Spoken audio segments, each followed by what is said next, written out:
You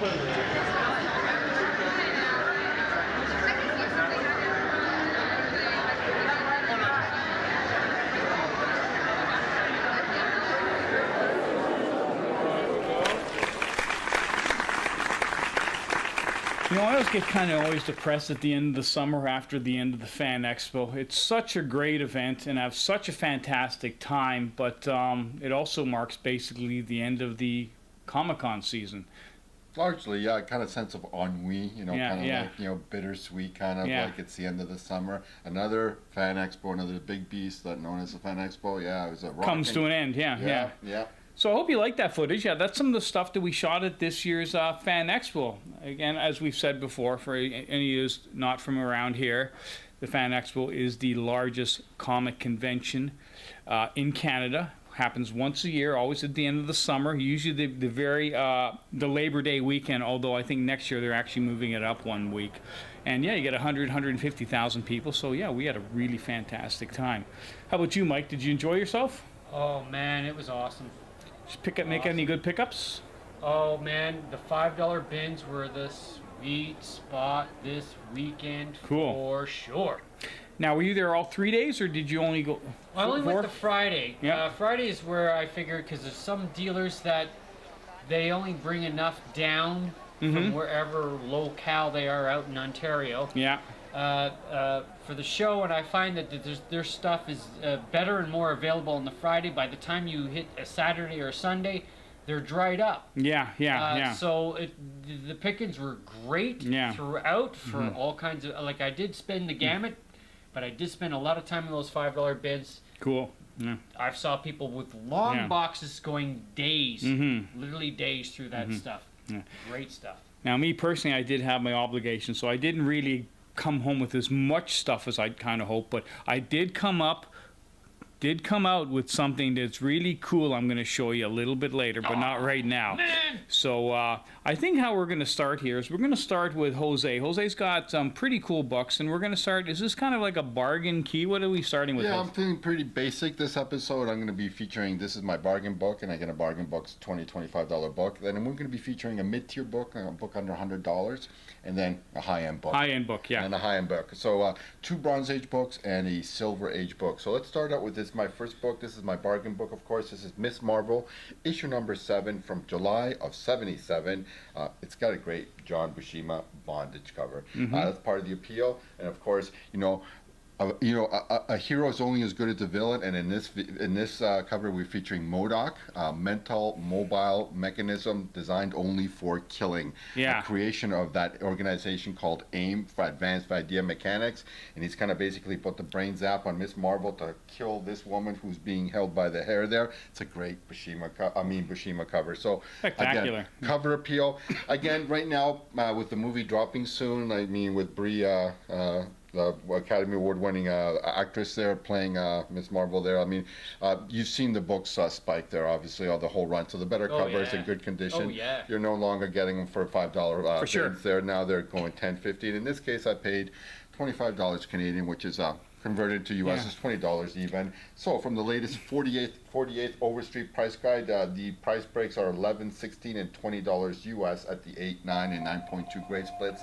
It's a nice VF plus copy. So I paid a little bit more than what the guide was, but the prices have been going up. The better copies have been snagged for the $5. Now you're not going to find them in, if you can get it for a little bit above guide, then, I just wanted to pay up because I really love this cover. Mike, I'm sure you agree because I think you have this book. I think I have this. I might have even shown it, but it's a much lesser grade than this, but I'm very happy to own it. Yeah, if I remember correctly, you picked it up. Yeah. It was about a mid-grade. It had kind of color break creases on the thing, which is what I'm looking at. I'm looking at least a VF grade for something like this. I want to get a good copy that I'm not going to regret buying not a better copy later kind of thing. So pay up a little bit bucks more and not have regret afterwards is what I say on that one. And what you're saying about them going up in value is very, very true, because you could always find the Miss Marvel books Volume 1, Series 1 here in very high grades. They used to always be in the $5 bin. And all of a sudden they went to $10 a Well, the cover, movie's coming out, man. 15, It's had 20. that movie effect. I mean, it's had Yeah. that drafting effect. I mean, a rising tide floats all boats. I mean, Sending a number 2 down. the to better CGC. grades, VF and higher. let me just finish what I'm saying here. Yeah. And even the Miss Marvel number 1 for years there, you could find in anybody's Oh, $10 bin Oh, yeah. in high grade. Yeah. And it's actually one of my favorite stories. Walking in the Pendragon about 3 years ago, well, maybe 4 years ago now, Mm-hmm. and picking up a Miss Marvel number 1 in high grade for $10. Yeah. And Yeah. now they're like $200, $300 a cover. Raw, yeah. yeah, about VF near mid nines are going for about that, and if you have a slab 9.8, you're talking best part of a couple of grand. Yeah. Yeah. Wow. Yeah. Yeah. Wow. Well, I that's got a- a number 2 that's about a 9.4. I have a going number down. 2 too. It's a nice origin issue. It's a great cover with a scorpion. There's a lot of great covers. Pick up the nice covers that you want at the best grade you can find. Sure. Right now it's not the best time because the movie's dropping, so the prices have already gone up. But Yeah. I mean, if you've missed the tide, you missed the tide. Anyways, great start, Jose. Fantastic book. Okay, we never did cover this topic at all. I mean, and it happened a few months ago, but I figure I meant to get around to doing it at some point, so we might as well do it. I mean, you can't very well ignore it. Well, it was a month or 2 months ago, Action Comics came out with the 1,000th issue. And they came out with it in about 10 different variants. A That made- plethora of different Yeah. covers, of which this is a consensus book because I believe we all picked up this Yeah, yeah. version. Oh, Of yeah. course, why? Because I mean, I feel I'm the one that keeps going on, but I mean, we equally feel as much about this artist. This is a Steranko cover. Yeah, Stranko. So you got to pick up the Stranko cover. I mean, me personally, I don't think any of them are going to go up in value because they're so mass-produced. Yeah, So- they're gonna still have some collectability. Yeah. Steranko fans gonna want it. Like I said, for me, as Yeah. a Steranko fan, you're gonna have it. You're gonna have people that are action fans, obviously, gonna buy it. Yeah. And there's people like the novelty factor, the first comic to reach 1,000 Yeah, issues. bottom line, it's Action Comics. It's first to hit 1,000. So you kind of have to pick up at least 1 or 2. Yeah, Yeah, yeah. which we did, I think. Which we Yeah. all did, I think. So you want to show us the next one there, Mike? Absolutely. Okay. There you go. Again, no other reason, but except for the fact that this was what the Action Comics looked like in the '90s, and I think during the '90s was the time when John Byrne Byrne, yeah. was doing a lot of the I was artwork. gonna say this is a very John Byrne-like John cover. Byrne. I'm not sure if it is Byrne. It might be. Yeah. I mean, because he had a good run on Superman. Yeah. I don't know, Pretty sure they had a plethora. but I Yeah. like the logo because I have a lot of these Action Comics from the '90s, so I kind of like the image. So this is just my second choice. It's a great cover. Yeah. What's the next one? What else you got under there, Mike? Yeah. There we go. And again, now we're getting back into the. I guess this was kind of the '80s type logo.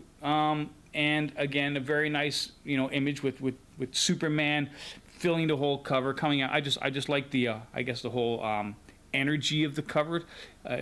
That is primarily the reason I chose this one for myself. Hey, don't fight it. It's cover Yeah. appeal. Want me to go? And yeah, sure, continue on. Let's see what he's got. Oh, he's got a whole bunch. And this was my second favorite cover. Is this an Alex Yeah. Ross cover? Is that Alex Ross? It might be. It looks like an Yeah. Alex Ross cover. You know what? As I'm going through them online and I edit them, I'm going to look. If I can find the cover artist, I'll put it in there. Again, basically, I was buying it for cover appeal. Yeah. I mean, I wasn't really looking so much at the artist that did, except for the Steranko. This is very much riffing Golden Age. Yeah, so for with sure. the top Yeah, of it, yeah. like banner like that with the number and the date like that. This is going back Yeah. Golden Age 40s, 50s. Oh, yeah, the yeah. banners, Yeah. for sure. That's a And- nice retro yeah. kind of cool cover. Want to move Yeah, on? that's because my favorite one is the last one here. The I last just one? thought this was absolutely spectacular. Okay, now here we're going This- mimicking the 30s, like the beginning This of like screams the gold, and I just absolutely just loved the image on this cover, and it's got the original classic Action Comics logo Yeah. splashed across the top. It does not get better than this, and I've always said it, and I'll say it again. The new artists and new covers, they got all this shiny foily paper and all these really fantastic painterly covers. To me, they don't hold a candle. Right there. They don't hold. I don't think they're any better than what the artists were doing back in the 1930s and 40s. It was just as spectacular, just in a different way. Yeah, but I think it's a much bigger market in a sense, and you're gonna think. I think what you get now in this market is you get a lot more variety. Yeah, yeah, Including the ability now with hindsight, with age, to Yeah. actually go back and revisit some of these things that, let's Yeah, face yeah. it, most of us will not be able to afford. So a homage cover in this sense has great appeal. For sure, for it sure. strikes at that Yeah. retro thing, and I mean, again, it is like Yeah, Action yeah. Comics 1,000. So Yeah. So whether you're a fan of Superman or Action Comics or not, I think most people probably picked up at least one or two of these covers when they came out, and those were the 5 that I chose. And again, I got them from our favorite comic hunt, Retro Rare Comics and Collectibles. Cool. So Fantastic. Yeah. That's sweet, man. So Paul's top 5 Action Comic covers. My favorite 5. Yeah. Your favorite personal 5. Yeah, cool. Okay, so next up we got a really nice copy of Action Comics number 393. Wow, Mike, and that's really nice condition. Yeah, it is. It's well, it's not too great. It's about a 6.5. This one. Mm-hmm. But I mean, these are the $5 bin ones. This segment, real quick, very simple. Would you buy that for $5? Absolutely, all day. I did. 6.5. Of course, these are Kurt Swan covers. There's one behind there, of course. Action Comics, $3.93 from 1970. Kurt Swan. Okay, $5 Canadian works out to about $3.75 US. That's worth about $16. I'm just gonna roll on. Would you buy that? Well, for $5, absolutely, yeah. This is from 1969. This is about a VF, an 8.0. Paid again the $5 bin, worth about $56 on the realm. Or if you look at eBay and calculate also the shipping and handling costs, yes, that's what they pretty much go for on eBay as well. So happy with that. Sweet. For $5, and those are in really nice condition too. So you're rummaging through the $5 bin at Fan Expo. I spent the most time actually there at yeah. $5 bins. There was a dude who had a long box, and he was a 4-day pass. He's just filling it up. Yeah. So what dealer was it? This is Big B, because Big B. Hagenland decided to have their huge sale at home. They didn't show up. They had their huge sale at home. I wish it could be in 2 places at once. Yeah. What can you do? Yeah, cool. Fun. Though. Well, you got a 12-cent cover, especially in a condition like that for $5. Hell, you can't go wrong. That's for sure. Absolute.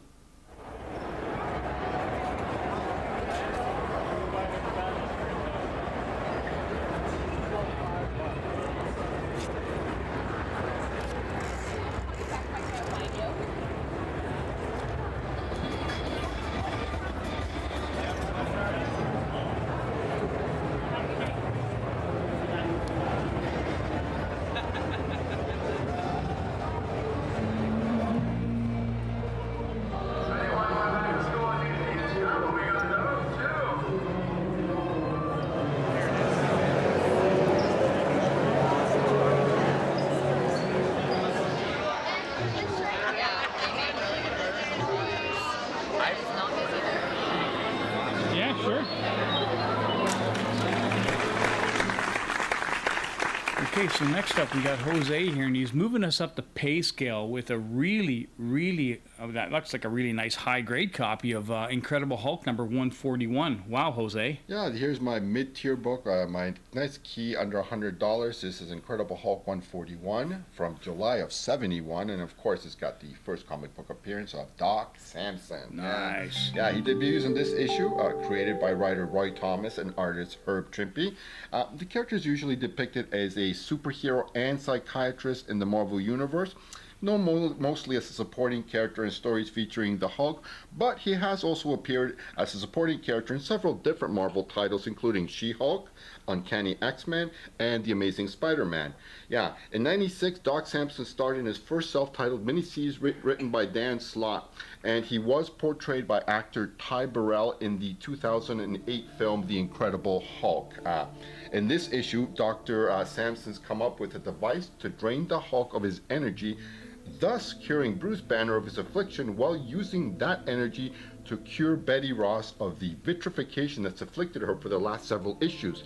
Now, how a psychiatrist came up with such a scheme, which is as far out of his field of as a sheep would be on Jupiter, I guess, is anyone's guess. But blow me down if the plan doesn't work. Wow. Yeah, showing he's just like the rest of us, Samson then uses the remainder of the Hulk's energy to turn himself into a superhero. Possibly not like the rest of us, he then takes the shine to Betty Ross and makes a move. Hugh Jealous Strangeness from Bruce Banner and The Return of the Hulk. Dum dum dum. Yeah, the latest 48th Overstreet price guide shows $67, $141, and $215 US as the 8, 9, and 9.2 price splits for this book. I would say it's about a VF Plus copy. Picked it up for $80 Canadian, which is $60 US. That's at $7 under guide for price at that grade. This book constitutes the middle of a 3-issue key trilogy in the title. Issue 140 features a story written by sci-fi great Harlan Ellison and has the first appearance of Hulk's love, Jarella. And the issue afterwards, 142, has the second appearance of Valkyrie Samantha Parrington version, as well as an appearance by the Enchantress of Asgard. Great pickup when I can pick up a book like that for $7 under guide for price. I mean, again, a bargain pickup for me. Very nice, Jose. Very nice. Yeah, how about you, Mike? You got a copy of this? Well, you know, there's this container yard over there. I've got about 4 or 5 shipping containers Full of them. Huh? Wow. Yeah. What do you think? Storage wars, man, And time. they're all high grade, of course. Yeah, they're all tanks. I figured you might. You might. I think it's got a very cool retro feel to this book. He's kind of like very fabulous with his glowing green plot. Exactly, yeah. And then Betty Ross coming in the corner. No, Hulk, don't hurt him, please. Yeah. Foolish female, the victory shall belong to Doc Samson. I mean, it's got a lot of cheesecake factor into that, and that's why I so like it. It's got a great groovy. cover. It's so Great groovy. cover, yeah. Yeah, groovy. Thanks for bringing it in, Jose. No problem. Hoy hoy. Okay, for our next segment, we have a #1 issue from the 70s, one of my favorite time periods to hunt for. I've been in a mission to buy as many Marvel #1s from the 70s as I could, and Paul here is snagged Omega #1. Yeah, this is, again, a Retro Rare pickup. This is not from the Fan Expo. I was at Retro Rare a few weeks ago, and Sandy had this on his wall. And like Jose, when I can pick up #1 issues from the 70s, I think we can all agree that was, well, the 70s, and I guess the 80s is the last time. Up to the mid 80s, about there. That's what #1 Your sweet spot. still meant something, and if you can get it at a good price, I'd pick it up. Not really something I was looking for, but it's a #1 issue, Omega the Unknown, from March '76. Not a terribly expensive book to begin with. I think on the comic book realm, a high grade copy like a 9.8 will only run you about $30. He had a price tag of $25. I think Sandy gave me $5 discount for $20. Hell, I'm not going to turn it down. It's a nice clean copy, nice high grade copy. I would say at least a VF near mid 9, maybe a 9.2 pressed, but it's hard getting above that because you're getting ahead of yourself. I think sometimes. I mean, when you're getting above like near mint, I mean, even for books from the 70s, it's hard to tell really. Yeah, sure. It is. Don't really have to spend a lot of time on it, but I thought it was cool. It's a nice book. Sandy had it at a good price, and I wasn't going to leave it behind. Hey, if I'd have been there, I would have probably bought it. Me too. Okay, for Mike's next gem. Wow, we're going back in time here. We got a really nice copy of Batman #178. Very nice book, Mike. Oh, yes, and this is a Pendragon book, of course. Mostly the times that I hit up this guy is when he's got a half-price sale on. So when you see that $30 price tag, it was $15 Canadian or $11.25 US at a 5.5 minus, or F minus, sorry. Yeah. Worth about $48, I would say. Gil Kane, Murphy Anderson, Irish Shrimp, all the big hitters are there. It's got a single appearance of the Rocketeers. As you can see, they're trying to beat up Batman, but it's not going to happen because Batman's Batman. Obviously, he continues. Very Great nice book. Love it. And again, Pendragon is another one of our local comic book haunts. They are located in Mississauga, and Pendragon is always at the Fan Expo. He's always got a booth there. He's always got some really nice stuff, and he usually has like a half-price bin every time he's there, right?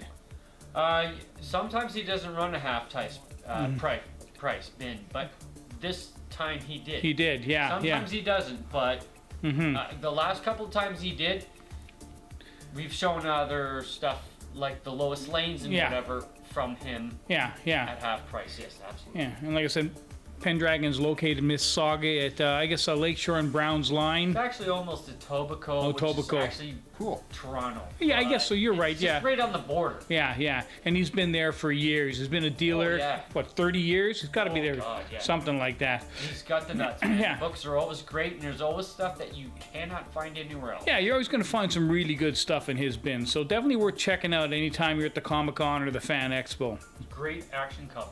Fantastic book, Mike.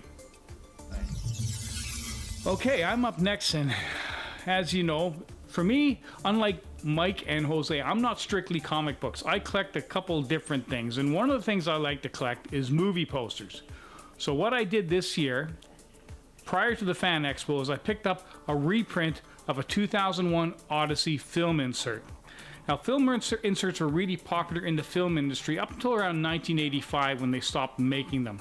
It's kind of like a movie poster, only it's smaller, it's thinner and longer. Like I said, it's a reprint. I would have liked to buy an original, but an original of this would have been like $1,600, and I just wasn't prepared to pull out the money. So what I did is I bought a reprint, and since Gary Lockwood and Cardula were both at the Fan Expo this year, I went and got them to sign it. I got them both to autograph them. They're the two main actors in 2001: A Space Odyssey. And I also got the opportunity to sit and speak to each of them for, a couple minutes, because there wasn't really that big of a lineup. So I really enjoyed it. They were really great guys, and yeah, I can't say enough. I'm really proud about this. It's now hanging in my condo here, has a real nice place, and yeah, my latest addition to my collection. So what do you think, Mike? You like it? Sweet! I'm jealous. Cool. So yeah, my latest, I guess, movie memorabilia pickup.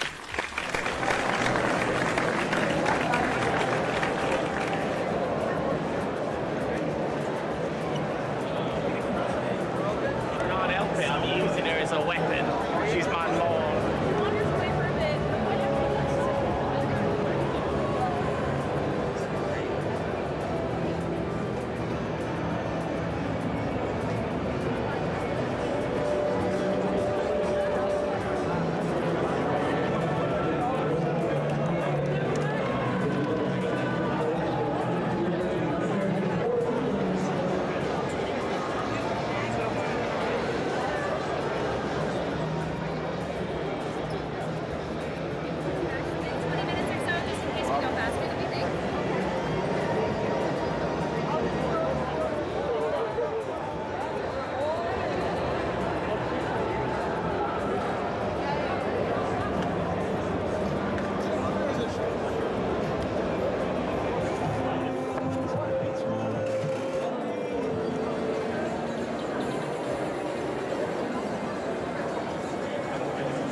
You can't go wrong with those Doc Ock covers, that's for sure. And next, Mike's got he's got a really nice, amazing Spider-Man here, number 56. 56, yes, of course, part of the Doc Ock Win story arc. And again, it's the grade that brings this down a bit. It is about a fine minus, a 5.5.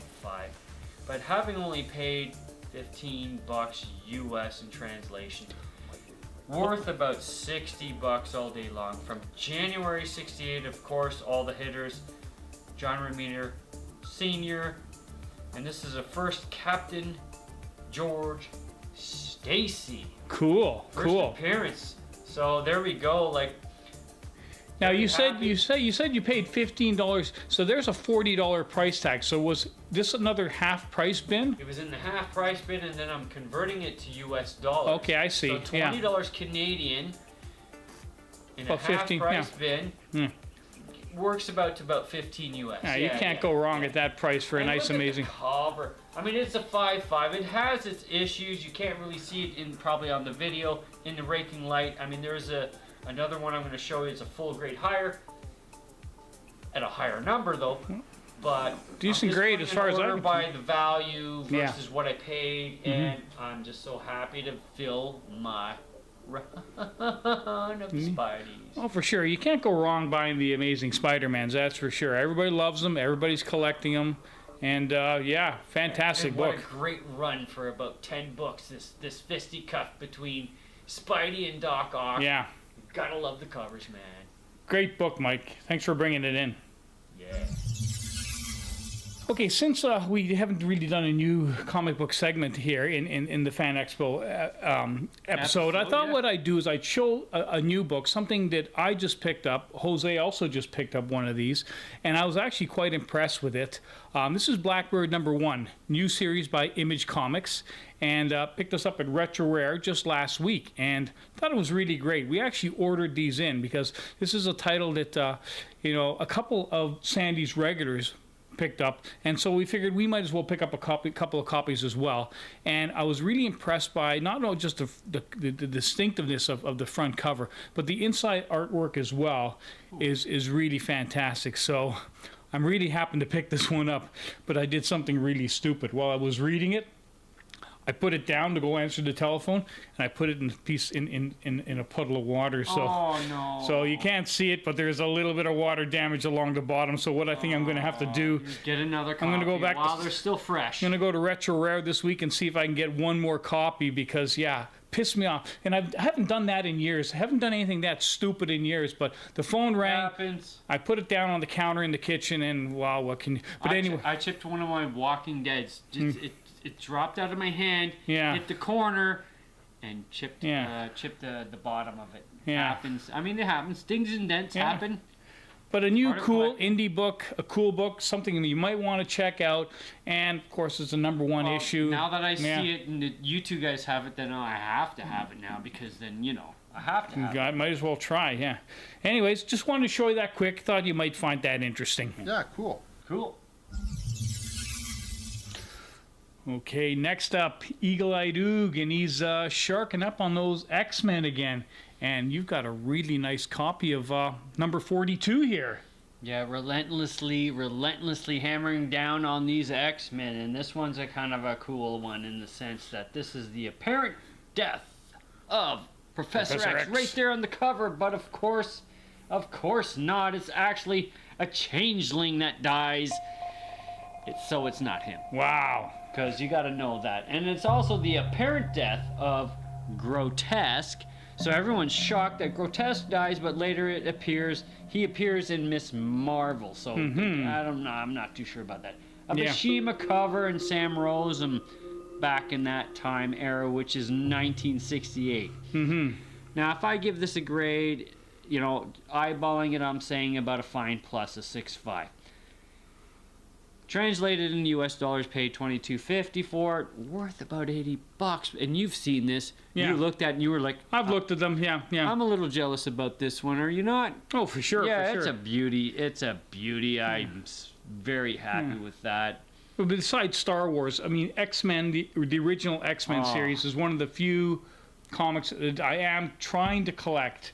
So it doesn't matter whether it's a key or a run book. I would like to collect them all. Obviously, once you get down to the lower numbers, like below 20, things can get a little bit pricey down there. But yeah, when I see these in good condition, I grab You them. got to snap them, and that's exactly what I did. And actually, that would probably be called a minor key. But Nice. way cool. Fantastic pickup, Mike. Which dealer did you pick this one up at?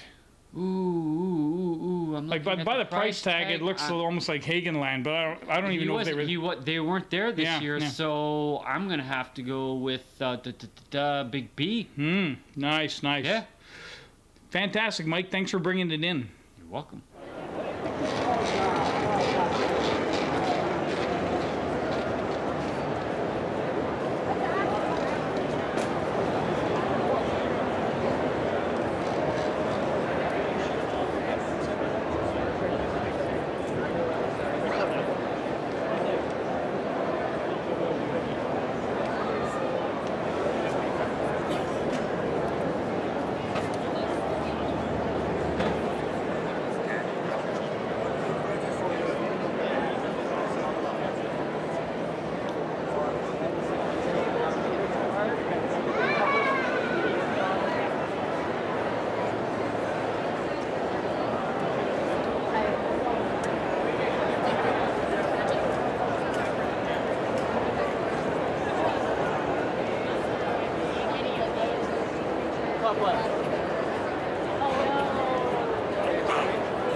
Okay, so just before we go into the last book of the evening, I just wanted to mention one more thing since we just did Omega, the Unknown #1. Last week, or no, actually it's been about a month ago now, I actually walked into Gotham Central. I thought it was funny because they were starting all these issues all over at #1 again, including The Amazing Spider-Man, which again is at #1.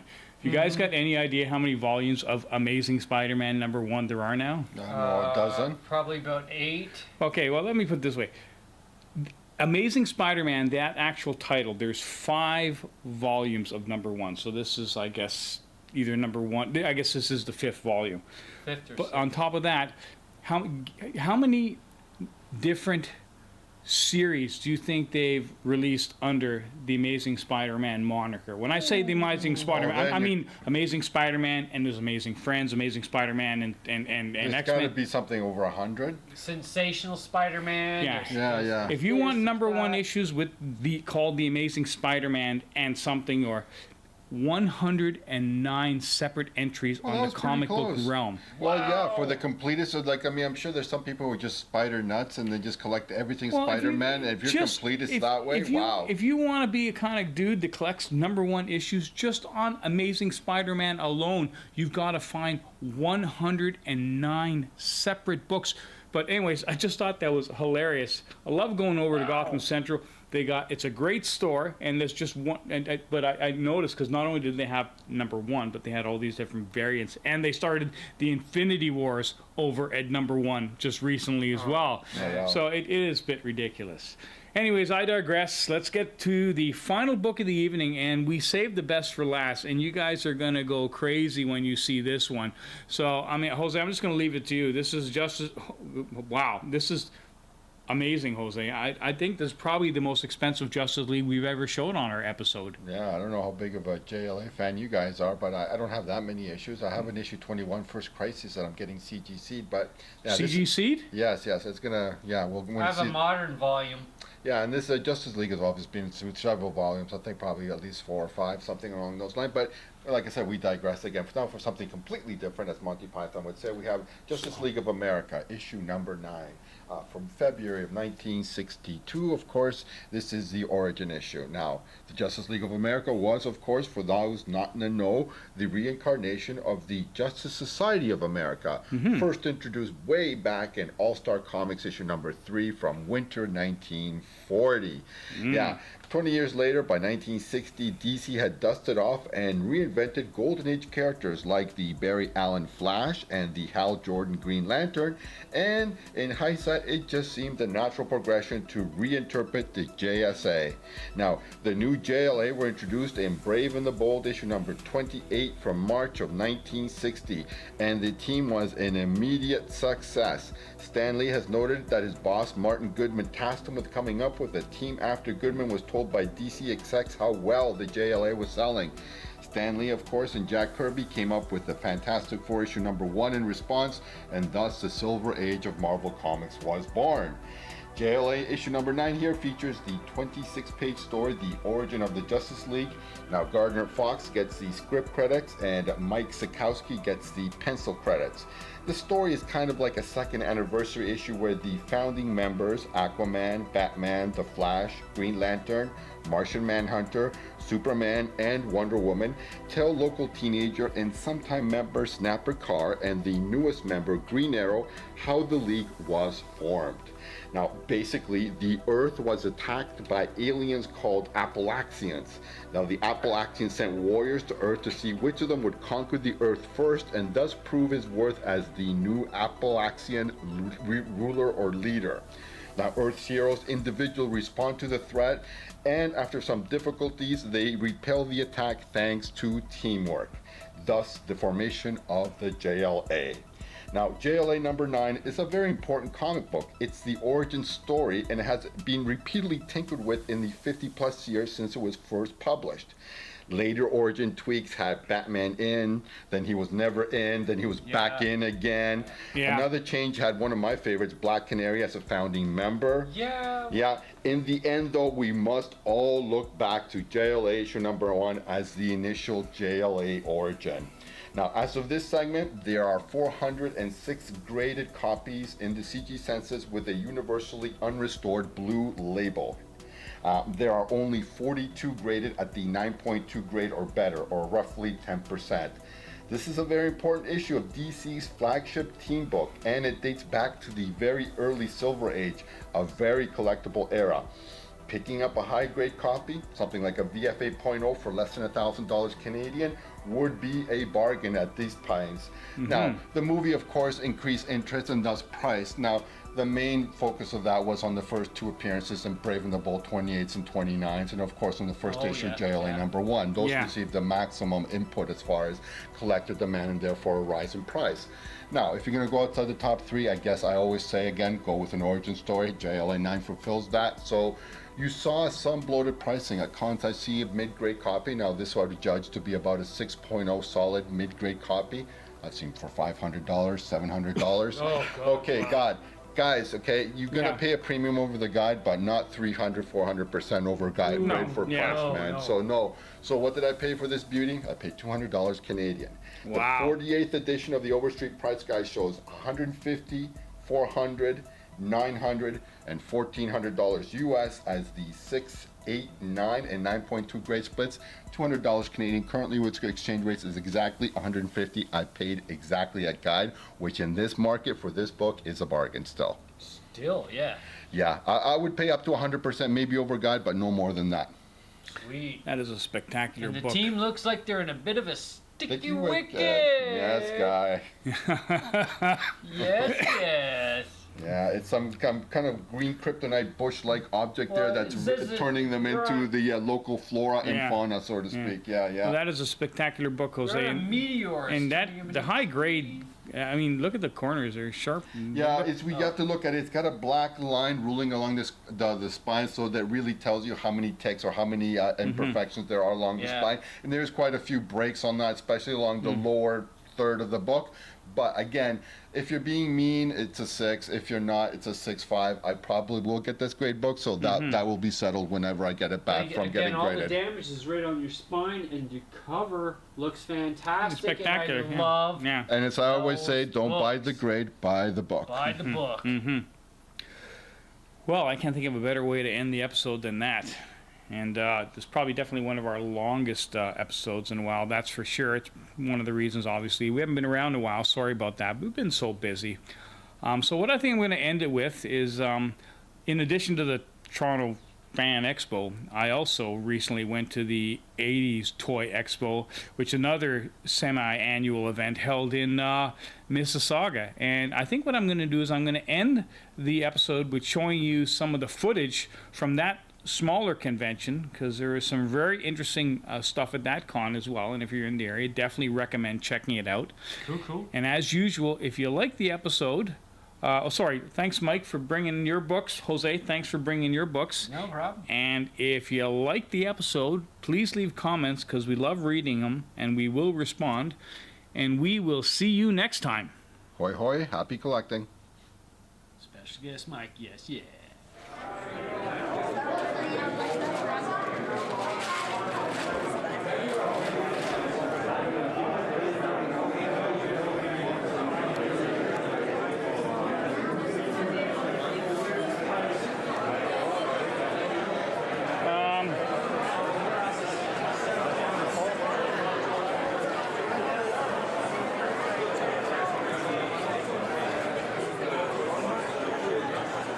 Not IPv4, that's a different one. ISP6. Sun Crusher. Oh, the holiday Wow. I've been looking for that. Unfortunately, not. The only Are thing the I have records? holiday Yeah, they are related records, I think. Original. Yeah, I got it on DVD. And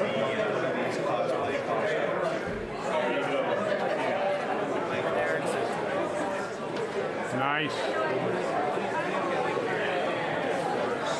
because I tested it, right? I tested the lamp on that one for my other unit. But here, if you're handy enough to clean it, okay,